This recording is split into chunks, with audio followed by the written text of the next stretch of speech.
Okay, so if you want to be successful on Upwork and in freelancing in general, you need to have an amazing portfolio. And I think this is where a lot of freelancers fall short is in the way that they present their work, in the way that they leverage their portfolio to win higher paying work. So let's talk about what makes a great portfolio and how to enhance your current portfolio if you're not winning as much freelance work as you would like to.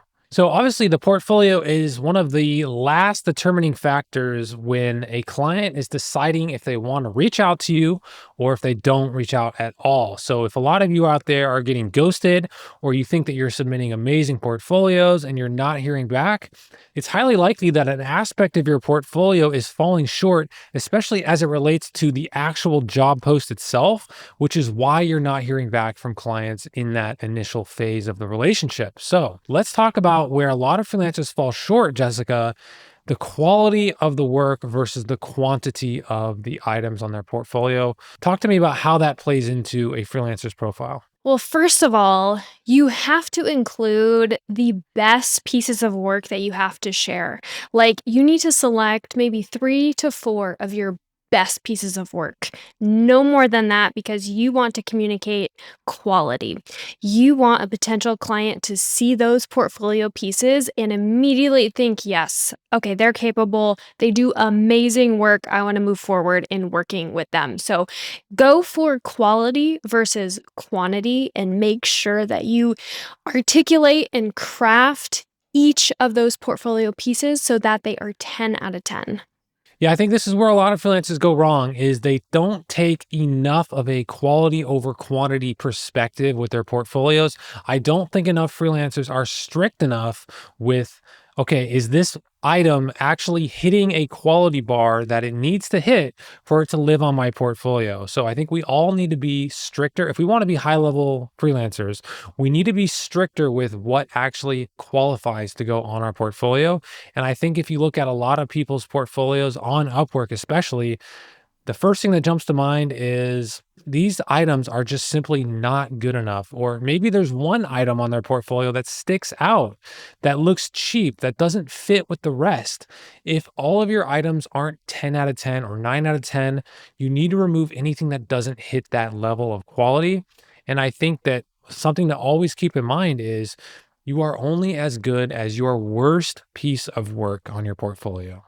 And the thing about that is, your worst piece of work is completely subjective depending on what client is looking at your portfolio, right? Some clients might actually like a certain piece of work that's on your portfolio, and another client might hate that piece of work. But if you strive to only put nines and tens in your portfolio, then even though you're only as good as your worst piece of work, if your worst piece of work is a 9 out of 10, you're still in the running. So I think a lot of freelancers out there, when you go to their portfolios on Upwork, especially, the quality bar is just simply not there. And it's hard to understand where you fall on a quality bar because we're all so close to the work that we do. But I think we can all strive to have higher standards when it comes to what we're willing to put on our portfolio. And we can always be striving to raise that quality bar. And to take a step back to really drive this point home, the reason this is so important is because how you do one thing is how you do everything. So, again, when a client is evaluating your Upwork profile, they need to understand by your portfolio pieces that you deliver 10 out of 10 work, regardless of industry, of niche, of project. Like, you bring your best to the table, and the client needs to fully understand that from your portfolio. And having really high quality pieces of work will demonstrate that to the client. And when you're going through all the work samples you've ever put together, think about, like, what are those 3 to 4 high quality pieces of work that you would feel comfortable like posting on LinkedIn or posting on social media or presenting to a board of directors. Like, when you kind of frame it that way, that can help you make that decision of like, okay, I'm going to present this on my portfolio versus this because this does a better job of demonstrating the quality of my work. And also, you can get a second opinion. I know when you're in it, when you're actually like uploading these pieces to Upwork, sometimes it can be a little hard, but you can always have a second opinion. You can have a friend or a family member or even a coach take a look at it, provide some critical feedback so that you can take it from where it's at to ensure it's a 10 out of 10. Yeah. And so, along those lines of you're only as good as your worst piece of work, clients are, especially high level clients, are looking for disqualifying pieces of work just as much as they're looking for qualifying pieces of work. And the reason they do that is because they want to make sure that your batting average is as close to 100% as possible. And if even if you have three amazing pieces of work that are super relevant to their project, if they come across one that is, 20 or 30% worse than those other items, that's going to tell them, oh, there's a 20 to 30% chance that you do a horrible job on their project. No matter how logical that is, this is how these people think. And that's why you need to make sure that you're extremely strict with what actually makes it onto your portfolio. I would say for me, I'm proud of everything that I do for clients, and I make sure all my clients are happy with their final project. But that doesn't mean that everything that I do qualifies for my portfolio. And that could be because, maybe the subject was boring, or maybe, some projects are just simply not portfolio material, even if your client for that project is super happy with the end result. You need to really make sure that everything that goes on your portfolio has as much of universal appeal and is clearly in the top 10% quality wise compared to your competition, because of that issue of them looking for disqualifying work as much as they're looking for qualifying work. And don't feel like you have to go about this in a blind way, like you're throwing spaghetti at the wall. You can always do a little bit of competitor research to see what are other competitors doing in this space. How are they presenting their work? Obviously, we would never recommend copying, but just as inspiration. Okay, gotcha. That's how they're displaying this graph, or that's how they're displaying a project that they recently did. So you can kind of understand, where's the market at? What is the competition doing? And maybe there's ways that you can present your work in a better way. The other thing I'll say is, maybe you're like, okay, Jessica and Tyler, this is great. All sounds fantastic, but I only have two pieces of amazing work to showcase on my portfolio.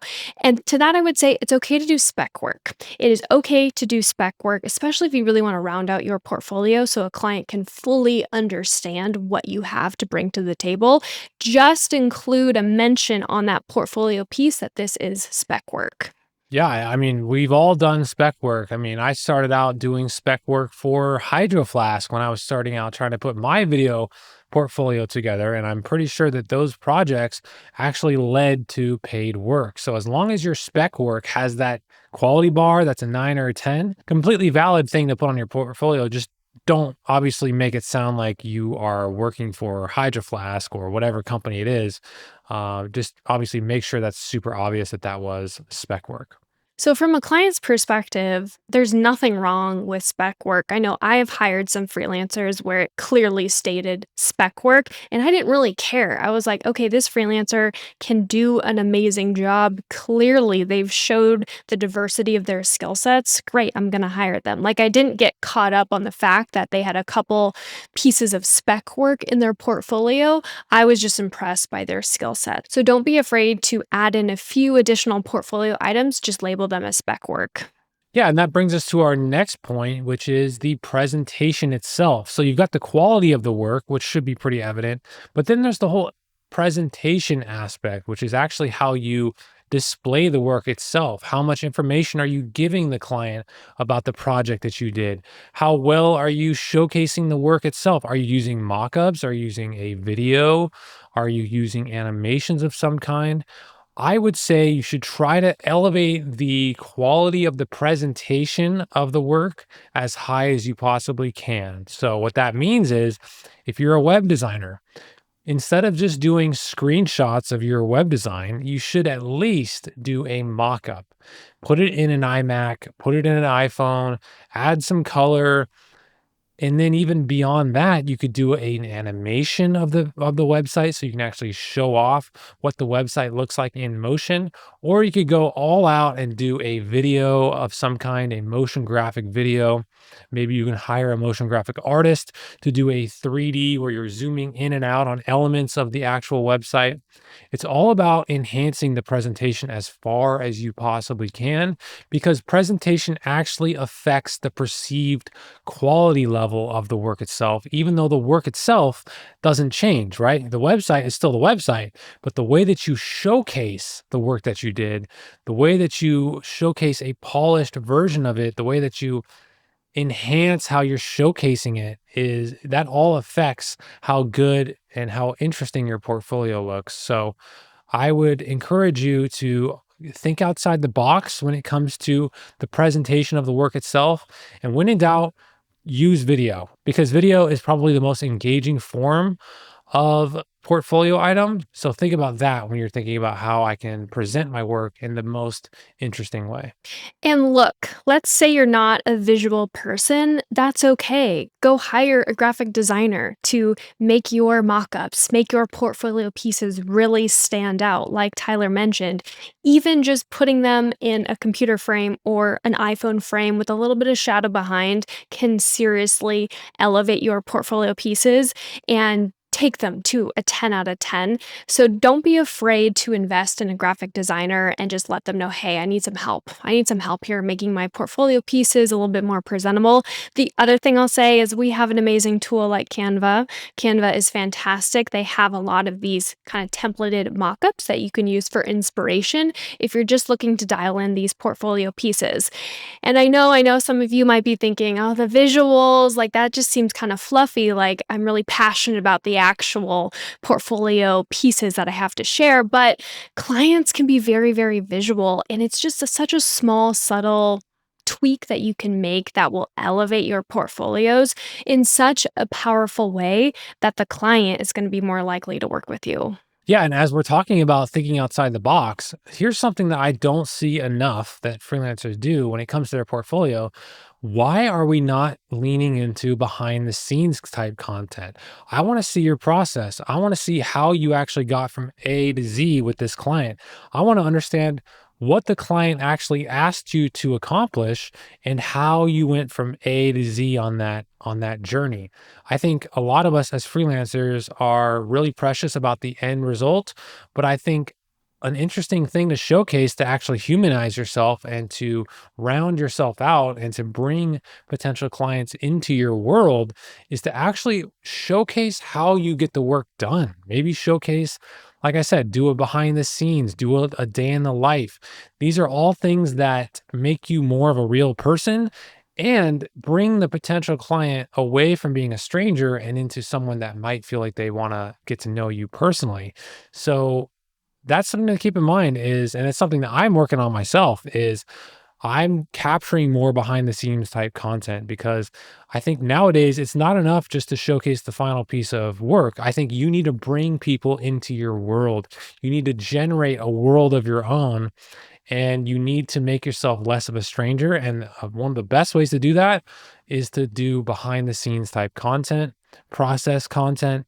And that's something that you can just add into directly underneath the final product on your portfolio is behind the scenes content. You make an interesting point there because when I'm trying to hire freelancers on Upwork and I see beautiful portfolio pieces, there is a little bit of skepticism in the back of my mind. I'm like, did you actually create that? Did you just screenshot it from a different account? Like, I am not gonna be delusional and thinking that some freelancers do that, unfortunately. So what Tyler's saying is that behind the scenes content is also a way of showing proof that you were the one to actually create this. And you can develop a really strong case study from it too. It's like, okay, here's where the client started. They were having a problem. They were having an issue. Here's where I came in. Here are the services that I provided. And then here's the fantastic end result. And the client is ecstatic. So that is not only great for having a really solid portfolio piece, but it also shows proof that you were the one to actually create this portfolio piece. Yeah, I actually didn't even think about that. Is the whole idea of the amount of skepticism that there is on these freelancing websites about, I feel the skepticism. I'm skeptical of other freelancers when I look at their portfolio, especially when it comes to things like graphic design and web design and all of these things where there's not a lot of proof that's provided that they actually did the work themselves. There's a lot of people that are outsourcing work. There's a lot of people that are running hidden agencies on these freelancing websites where really they're just the figurehead of their portfolio and they're just outsourcing everything to third parties. Okay. And I think that high level clients are extremely wary of that. They don't want their work being white labeled. They don't want to feel like the person they're talking to isn't actually doing the work. And so I think that's a thing that you could take advantage of. Look, there's a lot of people that are not being honest. There's a lot of people that are outsourcing without telling the final client. And so if you can actually bring that client into your world, showcase that you're an artist, that you're someone that is proud of the work that you do, that's just going to make you more of an enticing option for them. And again, we're looking at these final products, and I think the first feeling we all feel is, did this freelancer actually do this? Because Jessica, you had someone straight up rip off all the work that you did and put it on their portfolio before, right?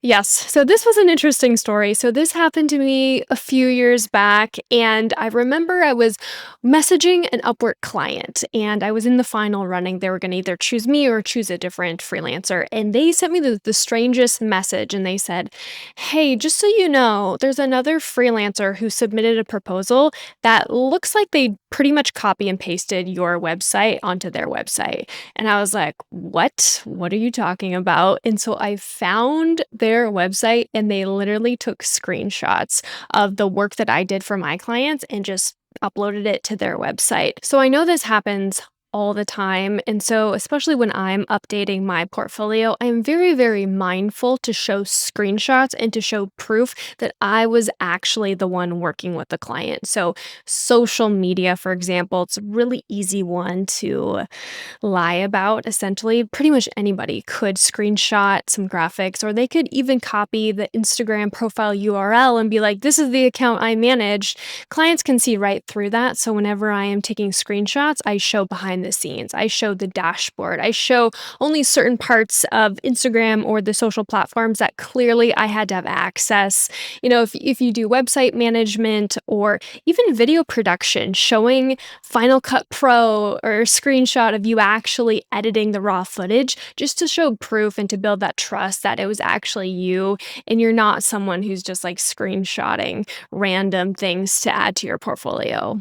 Yeah, I think the whole idea of a case study is still something that not a lot of freelancers are actually using on their portfolios. I think, telling a story of what happened, what's the context of the project, what was the problem that you were brought in to solve, and then the before and after. And I think just telling a more fleshed out story versus just slapping on the final product is a way that you can separate yourself from your competition. And like I said, it's a way that you can round yourself out as a real person to the client, which again, clients hire people. And if you can come across as a real live person with social skills and you look like you're someone that would be enjoyable to work with, that's just going to make you way more hireable and more desirable to potential clients. And then the last thing we're going to touch on in this podcast as it relates to your portfolio to think about is depth and breadth. You want to have a portfolio that has a lot of depth to showcasing the depth of your skills,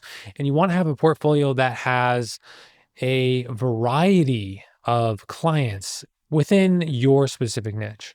In my portfolio is a great example of this just to drive this point home. So I have a few key pieces in my portfolio that really show the breadth and depth of my skill sets. So I have a couple portfolio pieces that show a couple email campaigns that I've done for specific clients and showcasing, here's how much money I brought to this client from these email campaigns. But then there's a couple other portfolio pieces where I led the full marketing strategy. So I not only developed the strategy, I also managed email, social, paid ads, public relations. So I really can show the depth of my knowledge when it comes to my skill sets. And then I have a couple other portfolio pieces that show, hey, here's how I managed social and paid ads. So again, I'm trying to demonstrate how much I can bring to the table and show the confident and kind of ease any questions or objections they would have to working with me and my skill sets. Yeah, and so in my niche of video production, there is, when we're talking about depth, there is lighting, there's composition, there's audio, there's editing, and that's so all of those things are showcasing the depth of your skill, which is basically showcasing everything that there is about your skill set. And when we're talking about breadth, that would be the variety of clients that you've been able to work with and get results for. So you want to showcase both of those things. You want to showcase as many variety clients as you can, and then as many variety skills within your niche that you can. And the main reason this is so important is because a client needs to trust your skill set. So when a client is looking through a bunch of freelancer profiles and deciding who to move forward with, they have to feel confidence. They have to feel confidence and they have to be able to trust you and your ability and what you can do to deliver on the project that they want to bring you in on. So by showcasing, the breadth and depth of different portfolio pieces, they can understand, okay, great, Tyler can deliver. Doesn't matter if it's for a skincare brand, doesn't matter if it's for a manufacturer, he can deliver in all of these different areas. So you're just trying to build up that confidence that the client is choosing you for a reason. Yeah, and it's all about standing out from your competition. And so those are two things that you can use in your when it comes to your portfolio to really give yourself an edge because your competition might be, one trick pony when it comes to their portfolio. And when they compare that portfolio to yours, which has case studies behind the scenes, you're showcasing the depth of your skill and you have a variety of clients within your niche on there, it's just going to put you head and shoulders above your competition. So it's always about how can I separate myself from the mass of freelancers that I'm competing with so that you don't have to compete on price. And the clients that stumble upon your profile are just blown away by you and your skills. The very last point I'll add here is that you should lean on data. Data is going to be your best friend when it comes to portfolio. Now, here's the thing though, anybody can just make up some numbers and just slap it on their portfolio. If you have graphs, if you have charts, if you have dashboards that you can screenshot and put in your portfolio, that is going to make your portfolio stand out compared to the competition. And it's going to build trust with the client because they see proof. Oh my gosh, Jessica clearly had access to the Shopify site. She screenshotted this. She is capable of achieving these results. So it just shows a level of proof and it makes your portfolio pieces stand out and just makes them so much stronger. Yeah, I think as freelancers, and especially those of us who think of ourselves more as artists, we're a lot less interested in the data. We're a lot less interested in the hard numbers than maybe business owners who hire us are. So that's definitely a blind spot that a lot of us have, myself included. It's just something to think about, like what kind of data can I provide for those clients that are a lot more analytical and less artistic like we might be. So just keep that in mind is, what kind of data can I bring to the equation, especially as it relates to return on investment. This is something that I started doing a few years back because I wanted to strengthen my portfolio. I wanted really strong portfolio pieces that had graphs, that had data. So when I onboard a client for the very first time and I get access to, maybe their website, maybe their social profiles, I take screenshots. I just automatically take screenshots, gather them up, and I put them in a folder so that by the time I'm done working with them, I can go in and take more screenshots and really show the impact that I had. So that's just something I've added to my onboarding process that sets me up for future success. So to recap, we talked about how important it is to have a really strong portfolio section on Upwork. We talked about leaning into quality versus quantity. We talked about adding in a variety of different examples to show the breadth of your work and the depth of your work. So we would love to hear from you guys. What do you think? Are we missing anything? Do you have any additional thoughts on the portfolio section? Please feel free to leave a comment below and we will see you in the next one.